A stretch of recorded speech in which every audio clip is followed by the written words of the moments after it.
Hi friends, welcome to ఈ అమ్మ చేతి వంట. ఈరోజు రెసిపీ ఏంటంటే టమాటా చట్నీ.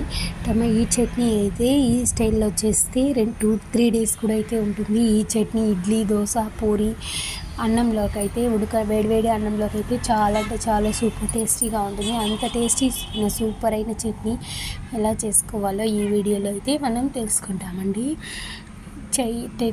నేను ఇక్కడైతే 1/2 కేజీ పైన అయితే టమాటాలు తీసుకున్నాను. ఒక పెద్ద ఆనియన్, 2 పచ్చిమిర్చి అయితే కట్ చేసి అయితే వాష్ చేసి ఉంచుకున్నాను. ఇప్పుడైతే 2 టేబుల్ స్పూన్ల ఆయిల్ అయితే వేసుకొని పోపు దినుసులు అయితే పోపు తీసి చిటపట ఆడిన తర్వాత ఆనియన్ అయితే వేసుకొని ఆనియన్ బాగా ఫ్రై అయిన తర్వాత టమాటాలు వేసుకొని అందులో చిటికెడు పసుపు, ఒక 1/2 టీ స్పూన్ కారం, 1/2 teaspoon garam masala, 1/2 teaspoon జీలకర్ర పొడి, 1/2 టీ స్పూన్ ధనియాల పొడి అయితే నేను హోమ్ మేడ్ మసాలా కూడా అయితే కొంచెం అయితే వేసుకున్నాను. పట్టా, లవంగం, ఏలక్కాయ అంతా మిక్స్ చేసిన పౌడర్ అయితే ఒక 1/2 స్పూన్ అయితే వేసుకొని టమాటాల పైన అయితే తగినంత సాల్ట్ అయితే వేసుకొని బాగా ఒక 3-4 మినిట్స్ అయితే అన్నీ మన మసాలా దినుసులంతా వేసుకొని 4 మినిట్స్ అట్టే సిమ్లో అయితే పెట్టేసినామంటే మీడియం ఫ్లేమ్లో 5 మినిట్స్ తర్వాత చూస్తే టమాటాలు అంతా బజ్జీ అయిపోతుంది. ఈ విధంగా బజ్జీ అయిపోయిన తర్వాత మనం ఇందులో వాటర్ కొంచెం కూడా వేయకుండా బాగా ఫ్రై చేసుకుంటే 3-4 డేస్ వరకు అయితే నిల్వ ఉంటుంది. మనం వాటర్ వేసుకుంటే ఆ రోజు వరకు అయితే యూస్ చేసుకోవచ్చు.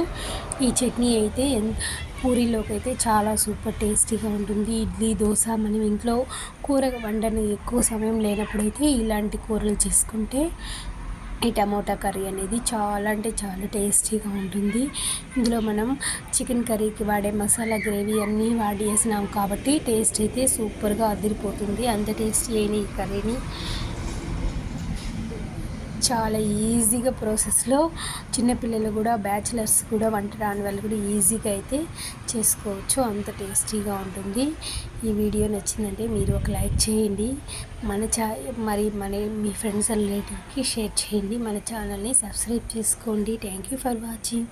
ఈ టమాటా చట్నీ నేనైతే ఇక్కడ పూరీలోకి అయితే యూస్ చేస్తాను. ఉదయం టిఫిన్కి అయితే పూరీ అయితే చేసుకున్నాను. పూరీ పిండి అయితే కలిపి రుద్ది ఆయిల్ బాగా వేడికి పూరి అయితే మనం ఎలా చేసుకుంటామో ఈ వీడియోలో చూస్తామండి.